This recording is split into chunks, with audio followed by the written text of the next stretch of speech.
लुका छिपी बहुत हुई, सामने आ जाना। बहुत हुआ इधर उधर, सामने आ जाना। नमस्कार, आप देख रहे हैं तिवारी पे, मैं हूं वेद प्रकाश। लुका छिपी बहुत हुई, सामने आ जाना, यही गाना लगातार ईडी गा रही है। ईडी, लुका छिपी बहुत हो गई, अब सामने आ जाना। इधर ईडी के ऑफिसर सीबीआई वाले को फोन कर रहे हैं कि जरा पता लगाइए ना कि ये जो अनिल देशमुख है ये है कहां पे।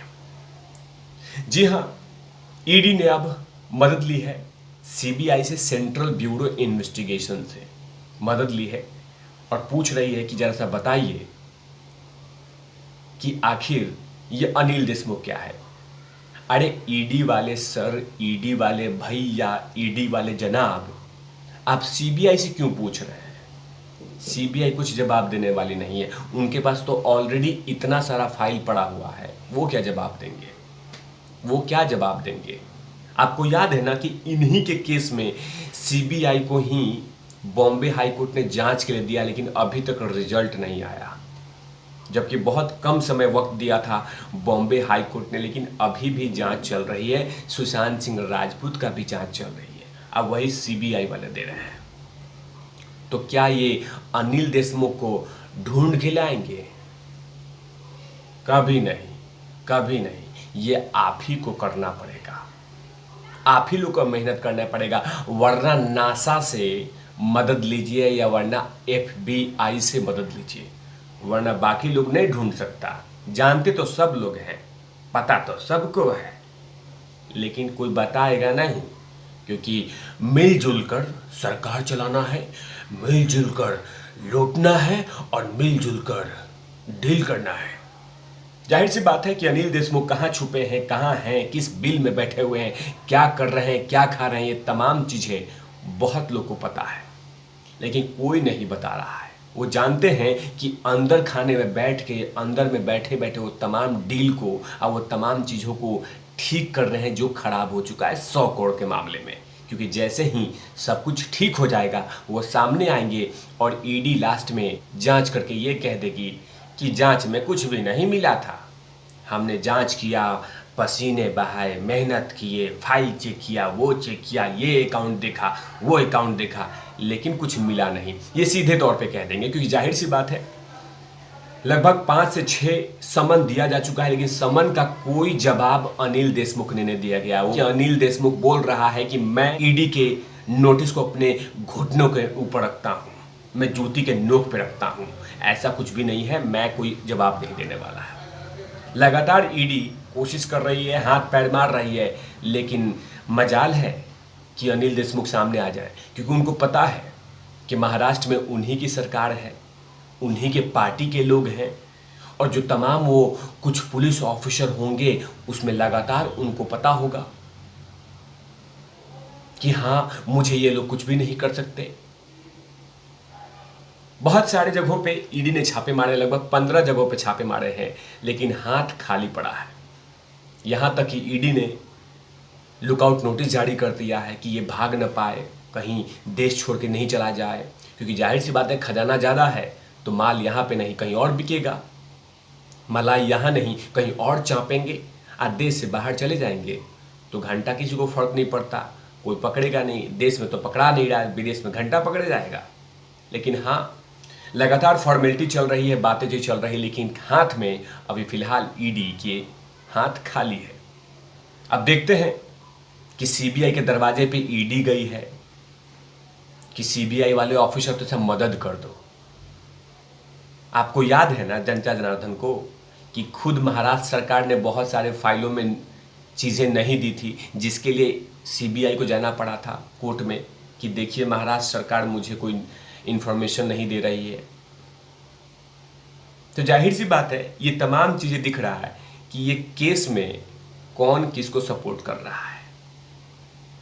अब बहुत ऐसे लोगों को, बहुत ऐसे नेता को पता है कि अनिल देशमुख महाराष्ट्र में या किस जगह पे मौजूद हैं और किस बिल में बैठे हुए हैं, लेकिन पकड़े नहीं जा रहे हैं, क्योंकि मिलजुल कर सब कुछ चीज़ें चल रहा है और ईडी तो सिर्फ बहाना है, ईडी को मूर्ख बनाना है, यही चल रहा है। इधर इनके परम मित्र क्लोज दोस्त अनिल देशमुख के जो सबसे खासम खास दोस्त थे, जिनके साथ लगातार मिले सुर मेरा तुम्हारा तो सुर बने हमारा, यानी कि परमवीर सिंह, परमवीर सिंह जो कि अनिल देशमुख के बहुत खास हैं, इनके पीछे भी अब मुंबई पुलिस लग गई है।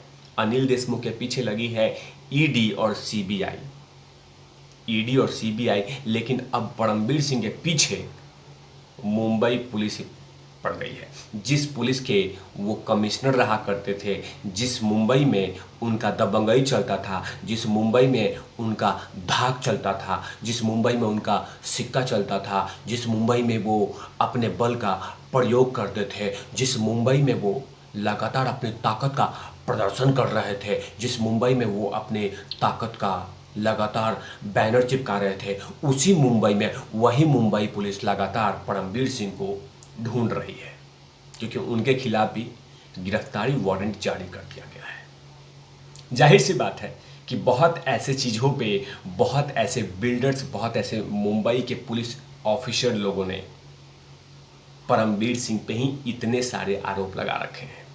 कोई कहता है कि मुझे ड्यूटी के आवर पे, ड्यूटी के समय मुझे परेशान करता था, ये जानबूझ के मुझे टॉर्चर करता था, ये भी एफआईआर हुआ है। किसी ने ये कह दिया है कि मुझे जातिगत, मैं एक छोटे कास्ट से आता हूं तो मुझे जानबूझ के परेशान करता था, तो वो भी केस चल रहा है। और किसी बिल्डर ने कहा है कि मेरे से ज़बरदस्ती पैसा वसूलता था, पैसा लूट के अकाउंट में डालता था।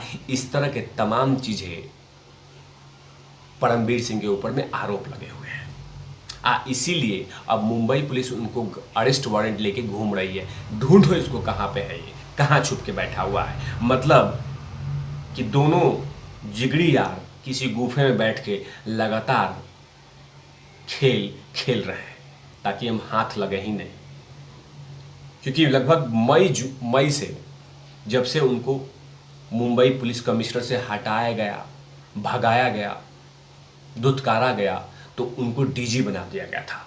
मुंबई महाराष्ट्र पुलिस के डीजी बना दिया गया था, डायरेक्टर जनरल। लेकिन उसके बाद उन्होंने ज्वाइन ही नहीं किया।